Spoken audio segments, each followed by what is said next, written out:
Hey folks, Latanya here. I am so excited to tell you about a new offering that we have here at Change Coaches.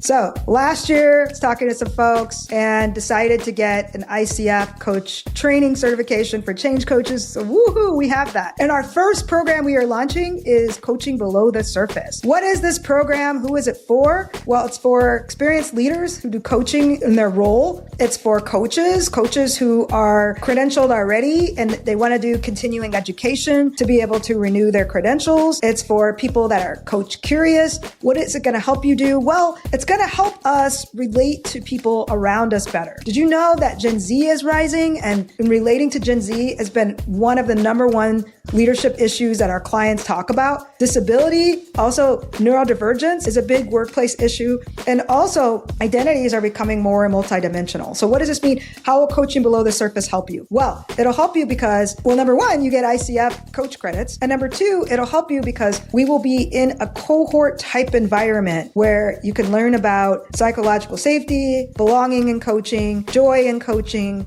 how to think differently about our client bases. And what will this get you? Well, it'll get you more clients. It'll make you an all-around better coach. It'll get you better ratings as a coach. It will bring you up to speed with today's workplace. So for those of you who are interested, there is a link in the show notes. And please join our waitlist. If you have any questions, you can email us at info@changecoaches.io.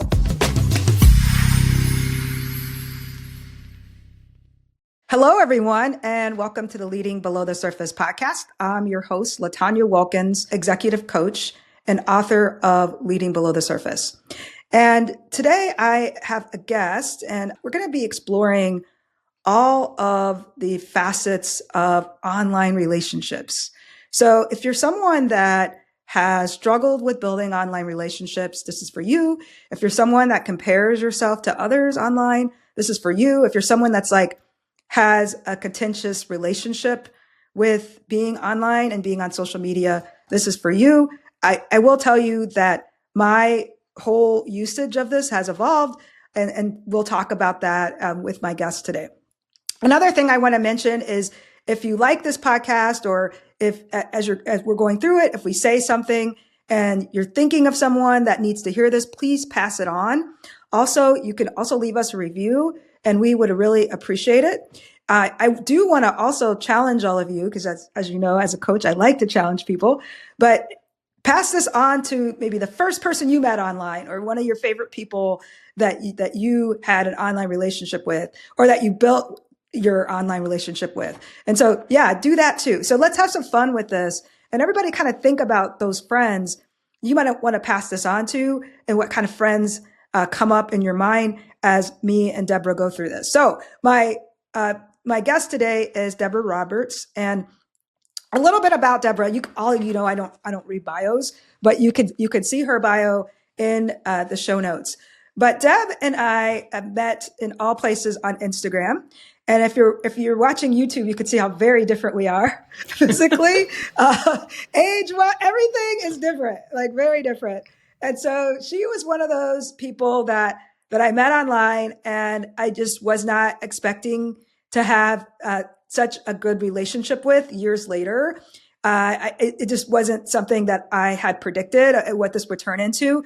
And so this is one of those things that I talk about with building relationships across differences. You just never know.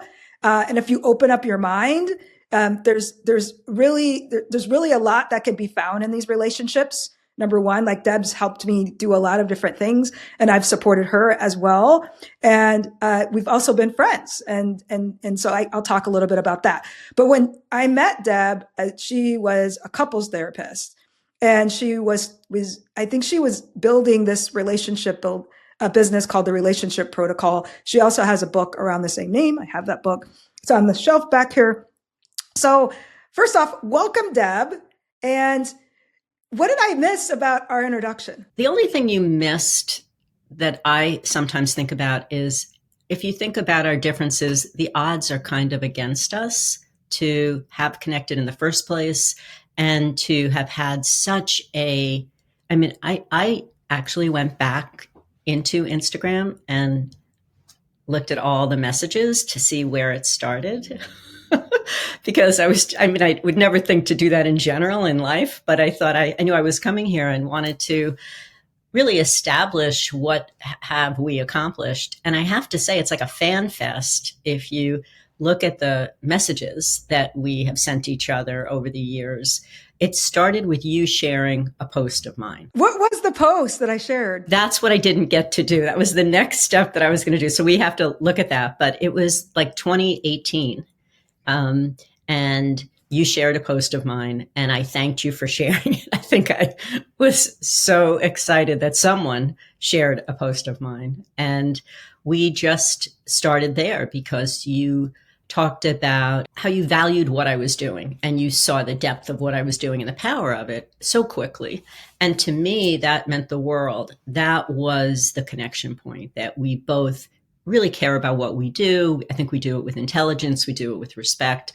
And we have very much the same, I don't know about across the board for everything, but pretty close. I would say our values are very similar and aligned. And that is what I think for me was such a strong connection point with you. Yeah, I remember when I first came across you on social, you were posting really bite-sized pieces like about relationships, bite-sized content.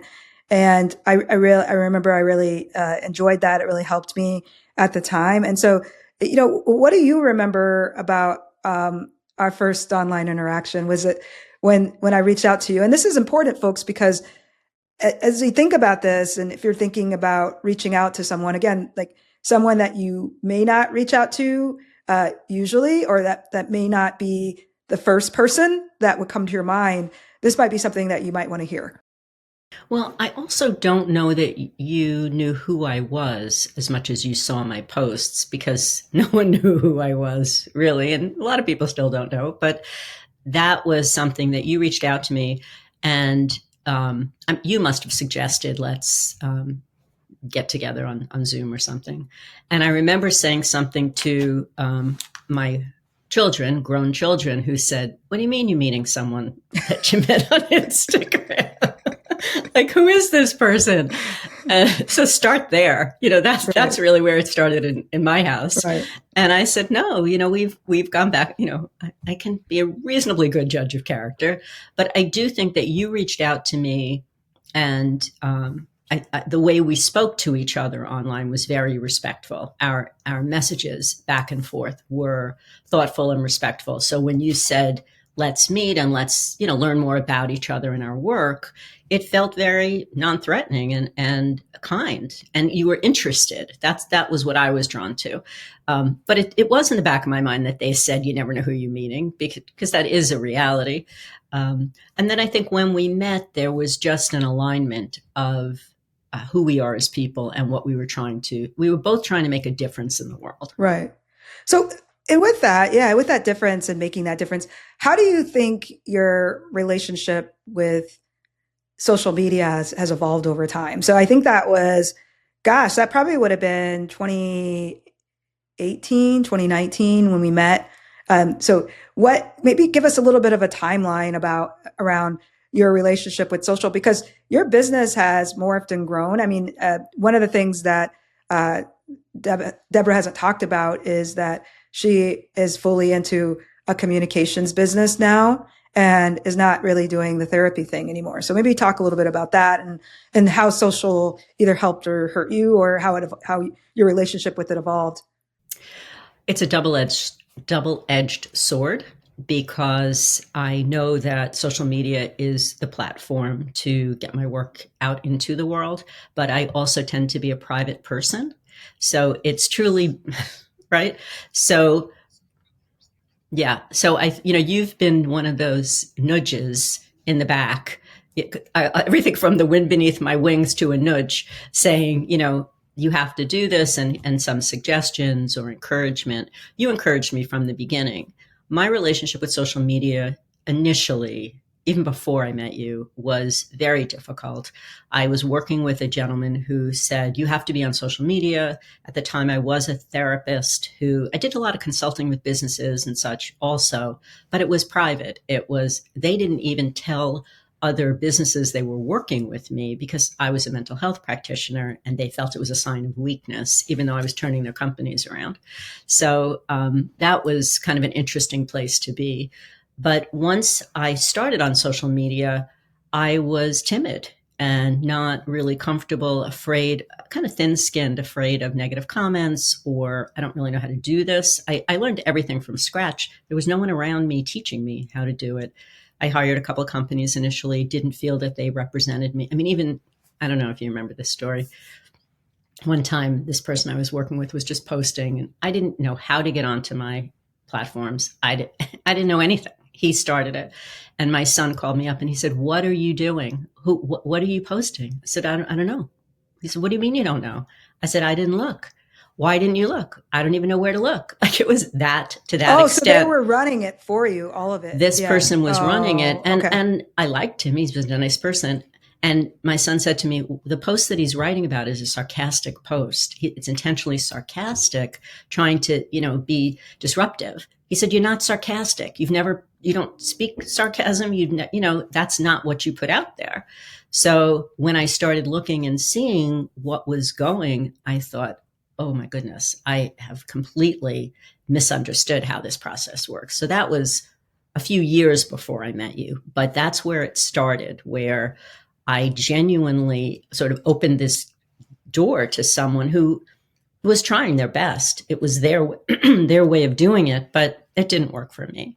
And then I gradually took it over and started to do the kind of posts that you were seeing, which are more how to, or here's how communication doesn't have to be complicated, or here's how you can resolve a conflict wherever you are if you understand the logic behind what started the conflict, not just the emotion. And so I started breaking things down and looking at what am I doing differently and what parts can I teach to people?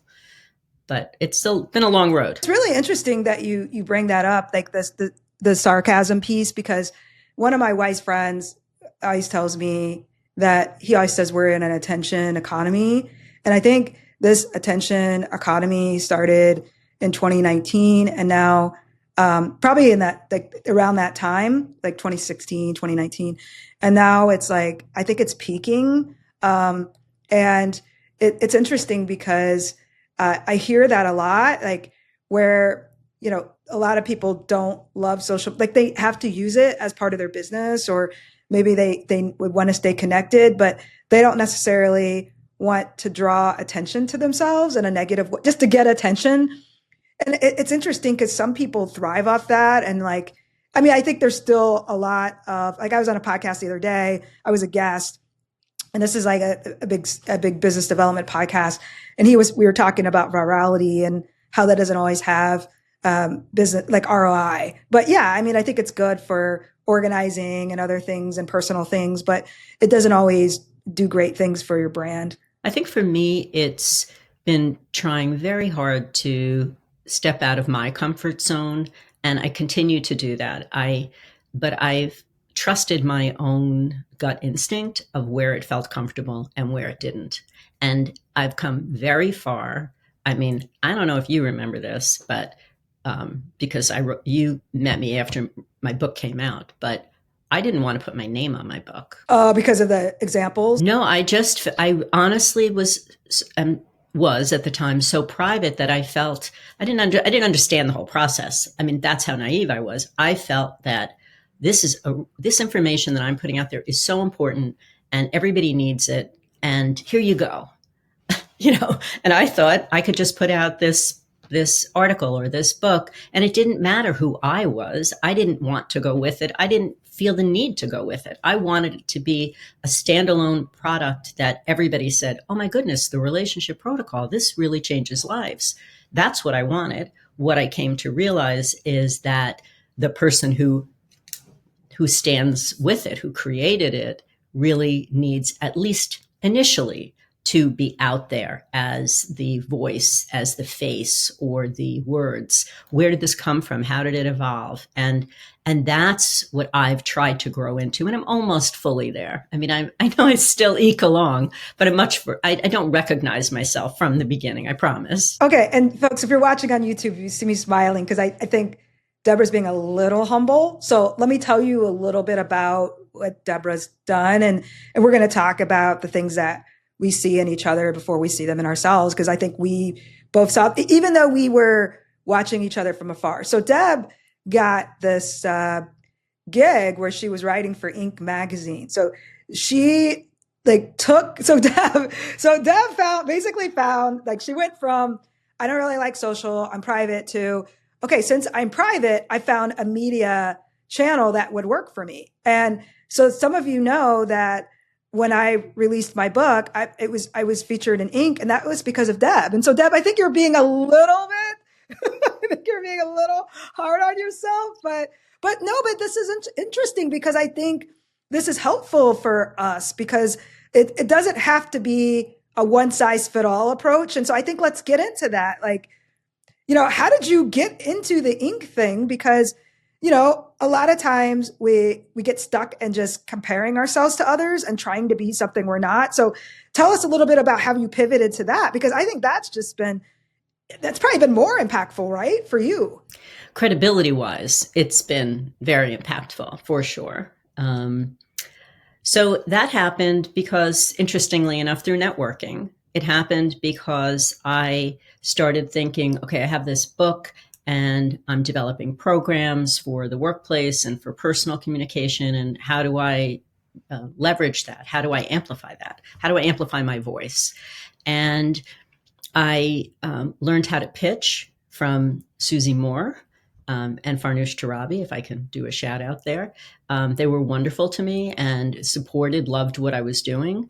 And I took that to another level. I ended up doing an article where at some point during COVID, I wrote an article that the first one I wrote that was in Inc. was 15 CEOs talked about the whole COVID situation and what that's been like being quarantined and all that kind of stuff. And one of them I said, who else could I interview? And she said, well, this man, he's affiliated with Inc. Would you want to do that? And I interviewed him and he was lovely. And everybody said to me, and I reached out to a few people in the publishing industry and I said, can I ask him if he would want me to publish this and pitch it to Inc.? Because I was going to pitch it to another business publication where I'd already been in. And everyone said, no, don't do that. That's just not great etiquette in the publishing industry to ask that kind of a favor. And I said, okay. I grew up with a mother who said it never hurts to ask for that kind of a favor. So as I was interviewing him, we just had a lovely rapport. And I said, listen, I want to make sure I do the right thing. Would you want me to pitch this to Inc.? I don't want to not pitch it and you are wondering why I didn't. But my plan wasn't to pitch it to Inc., but I'd be happy to do that. And he just laughed and he said, of course, and send it to, So I was so glad that I took my initiative to do that. And so I sent it to the person that he recommended. And that person said, and I said, I would be interested in a column. And I had to prove myself. I had to do the whole thing. I think it was 25 titles that I would write about. I sent them back within an hour. I have so many titles that I could write about. And so they gave me a column and I've had it now for over 3 years. So it just goes to show you folks that like, you don't have to be a social media master. I mean, like, and Deb's giving me a lot of credit, like with social. And I think for me, it was like, I've really found the networks I like. I'm really active on LinkedIn. And I think all of us are connected on there. If we're not, please let's connect. And then I really use that. And I kind of changed my voice and how I use it. And so then I became a LinkedIn top voice because of that. And that was something I wasn't even going for, but I think it was because I was speaking authentically. And like, so it doesn't have to be a one size fit all. And like, I want to talk a little bit about how we navigate self-doubt or comparison in these spaces. Deb, maybe we could touch on that because yeah, I mean, I think when I first was on Instagram, I was like expecting all these different things. I mean, I got some business from there, but in the beginning, but now, the type of business we do, my customers don't hang out there as much. I mean, in some programs, maybe coaching programs, they might, but they're not really there. And so I was like looking and like, over my head and just over my shoulder and saying, oh my gosh, these people they have like 30,000 followers and they're getting all these likes. And it's interesting because then I would get on a call with them and I'd be like, how's it going? I mean, I just had a call like this with a former guest, and he was like I interviewed him and I asked him, he has like 30,000 followers on TikTok. He's like, don't bother, LaTanya. I was like, really? And I was like, should I do TikTok? And he's like, no. He's like, I don't get anything from it. So if that helps any of you that are thinking about comparison, it's like really about, like, I learned really quickly, it's about cultivating a network. I mean, I remember someone early on was like, this was like probably in 2020, someone called me a micro influencer. I'm like, how dare they call me that? Like, that means that I'm not winning the popularity contest, but actually that's a good thing because that means you have a small engaged community. So Deb, what are your thoughts? I never had competition in the real world. Not that there weren't other clinicians, but I was always very confident in the work that I was doing. What I did was I had a conversation early on with someone who's in the online world. And she said to me, first of all, there's room for everybody. And what you're doing is different. What everybody's doing is a little bit different than someone else. And I think for you early on, we would talk sometimes and you would say to me, there's a lot of coaches. There's a lot of people doing what I'm doing. And I never saw that there were a lot of people doing what you were doing. I always felt that what you were doing was a standout and was different. And that's, I think, what I was saying to you, not just to make you feel good, but I always felt that you had a very strong voice and an important voice that people needed to hear. And I think was helpful for you to hear that maybe from someone who isn't in your immediate circle, that light that you talk about with your grandmother, my favorite story. I love that story. I remember you commenting on that story still, because that was like my first real authentic share on LinkedIn when I shared. Can I just say, I want to say BS to that. Everything you share is very Well, this was authentic. like years ago. No, but you weren't. No. It was your first maybe vulnerable share. Yeah, vulnerable share. Yes. But authentic is that was a different word. Yeah, that's when I took my step forward. I like when I can call you to task. Yeah, it's kind of fun. Yeah. Thank you. It's like you're holding. But it's true. It's true. Yeah. I mean, your story about your grandmother touched a lot of people, and that you still remember it says a lot. Oh, yeah, totally. I actually watched it again recently because I liked it. Oh, yeah. And I do think you should put it in the show notes so everybody could see it. Yeah, I don't know. Yeah. I think that's on Instagram. Yeah. Because everybody needs someone, whether it's a family member or not, who is just unconditionally, you are awesome, you go girl, just that support that you had. And I mean, I feel like we've done that for each other in a very natural way. I don't think it was forced at all. And you need people in your life who are part of your cheering squad, and not just because it feels good to hear it, but because they really believe in what you're doing. It matters. That's part of it too. It's like we push each other. You were trying to decide what your next adventure was going to be around, at some point. And I was one of the people you talked to about that. And look what has happened. I mean, you were thinking about a book. You were thinking, you might remember this. You were thinking about a podcast, but you were going to do like live coaching on the podcast. You actually had the thought that it would be, because you wrote this in a thing, it would actually be cool to do live coaching on a podcast. And I used to think it would be cool to do like communication challenges on a podcast. I can't believe you remember that. Wow. See, this is like a true friend. Because I remember thinking, I might want to do that too, but so didn't happen. Well, then you talk to lawyers and you're like, I'm not doing that. A good idea. Not in my purview.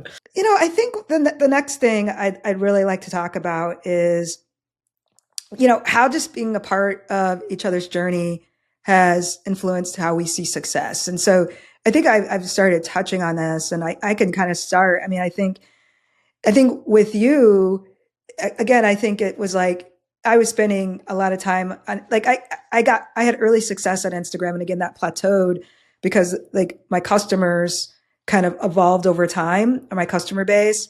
And I remember that, like, seeing you go the media route, like the ink route, or seeing you, do more of the LinkedIn route, or seeing you start, developing your own programs, and like not being as important anymore was a measure of success. Because I think, again, when you have these online relationships, or like you're on there and you're searching for people and talking to people, and it's always quantity over quality. Like, I'm not popular. Like, what do I do? I'm going to get drowned out. And so, folks, that's what Deb has taught me, is that it's not about the number of people. It's about the depth of connections. And like, again, if you're watching us on YouTube, there's no way I would have met Deb. And I think, well, no, I just don't think we would have. You live in Long Island. I'm Chicago. Like, we're entirely different demographics, but I just really value this, because it's so, like, I think everybody needs those people in their life that are different, and like different from them. And like, yeah, I have a lot of friends my age, similar demographics, but this is like a whole nother area of like people that you just have to, you talk to kind of, to stay connected. And she's given me life advice. So I won't get into that, like personal life advice. It's been really helpful. And so what have I done for you with success, and in the way you conceptualize that? From the beginning, I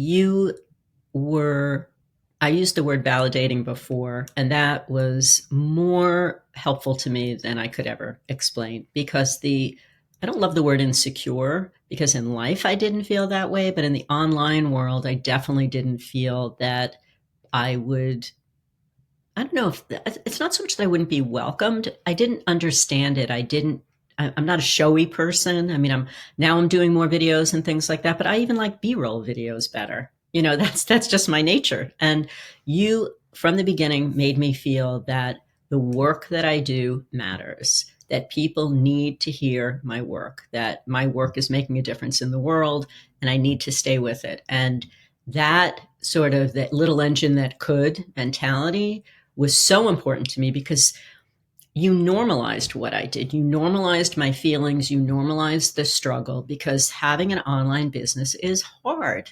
It's not just being an entrepreneur. You're pretty much working in a silo. And if you don't have resilience, and if you don't have support or an understanding that you could have such a freaking high 1 minute, and then by the afternoon, you see something online and you're like, oh crap.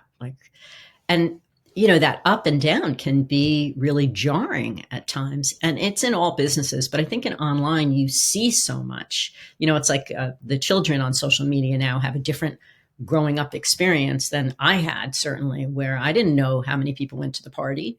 If I didn't know, it didn't bother me as much. But here, everything's in your face. So you see the numbers, you see people out there, and a lot of times it's smoke and mirrors. And as you said, they're not necessarily growing a business, but you helped me to stay grounded and trust that what I was doing and my process was my process, and that it's valuable. And even talking about ink, you noticed I didn't bring it up. You did. I don't. Yeah.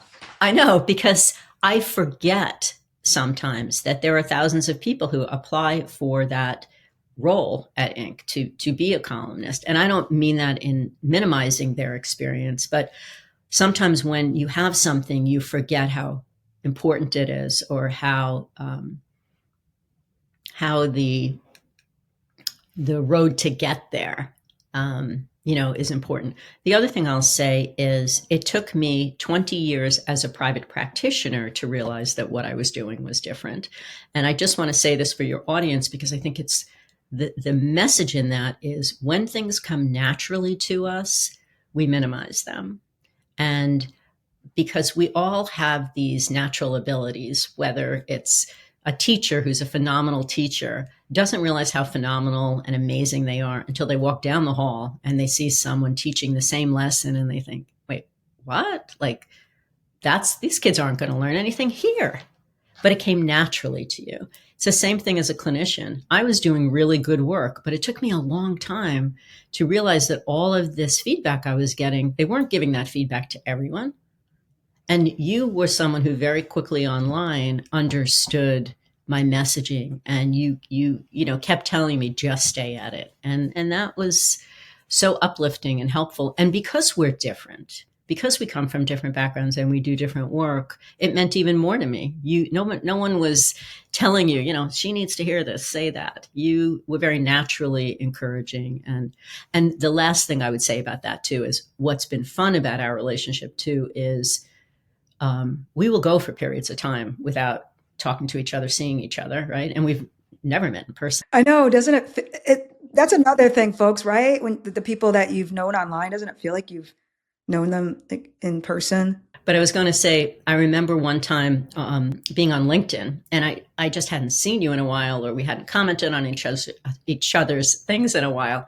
And you did this post. I don't even remember what it was, but it was so amazing. It was an amazing video. And I was like right in there, and I commented, and you were like, yay, hi, how are you? And so it's the fun part of an online relationship is that you can all of a sudden pop up on each other's feed unexpectedly. And that's kind of fun when you realize, oh, we really haven't been in touch. So something about the online world also helps us to stay in touch in some ways. So I thought that was kind of interesting too. Yeah, it's kind of like, what's interesting. What that reminds me of the metaphor is like, you meet someone in grade school and then you're an adolescent and then they're like, hey, what's up? Like you run into them at like at the mall, or you run into them at an outing, at a house party. I don't even know if the kiddos have house parties anymore, but you run into them and you're like, hey, I haven't seen you since back in the day. But that's kind of what that felt like. Cause it was like, oh yeah, I was a child here. And now, but like, let's end with, and then we'll get into a little bit of your work and what you'd like to leave people with. But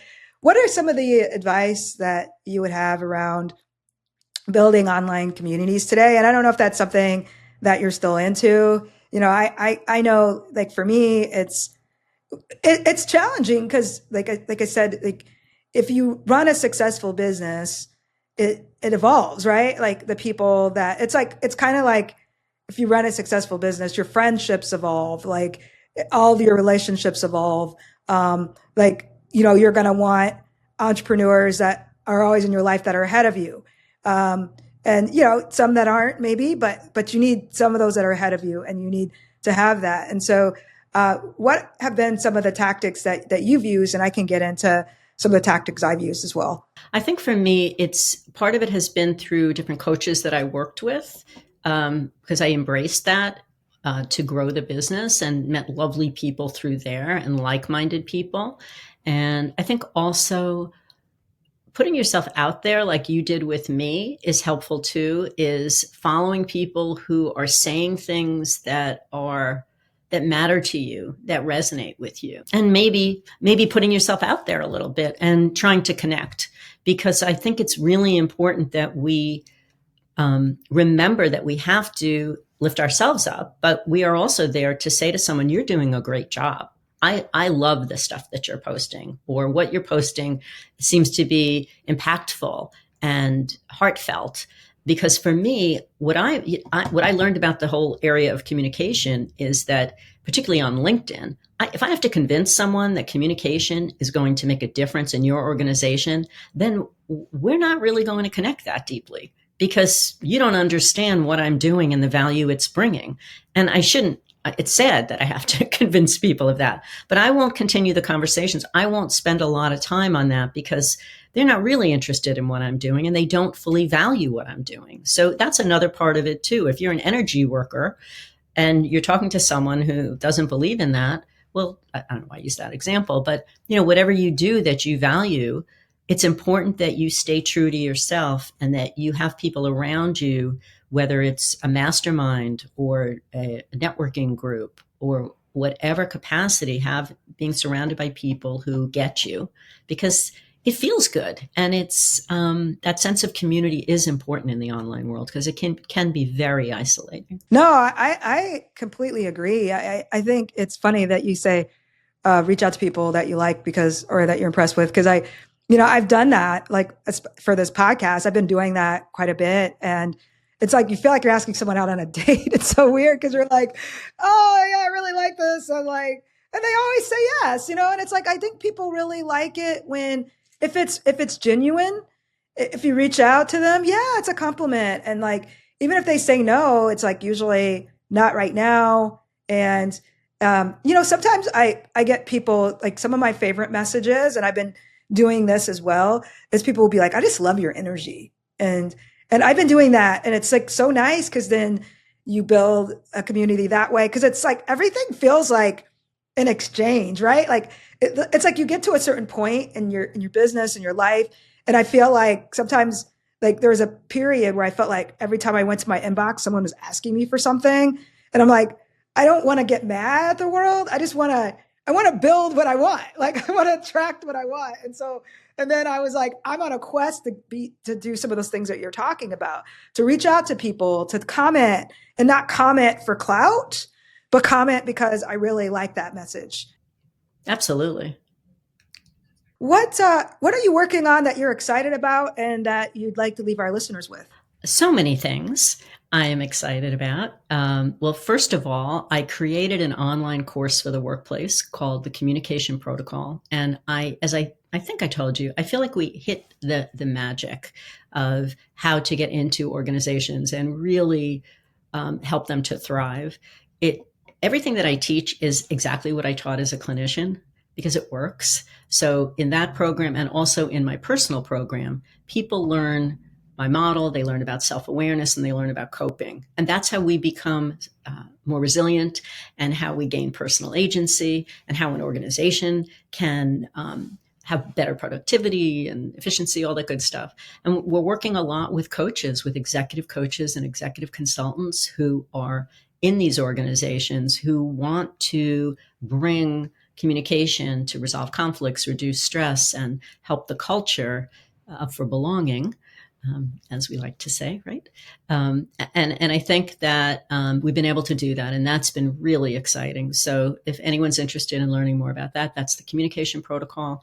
And then I want to reach everyone. So I created my Communication Tools, which is a compact, easy to digest program. My stuff is so logical that everybody understands it. It's easy to follow, and the same kinds of things they can learn there. And it's $79 to have a transformative communication program to improve a relationship. So very excited about that as well, because I feel like those are my legacy. That's those two programs. That's what I want to do. I want to make the world a place where we can talk to each other, even about our differences, and make it a more peaceful place. Yes.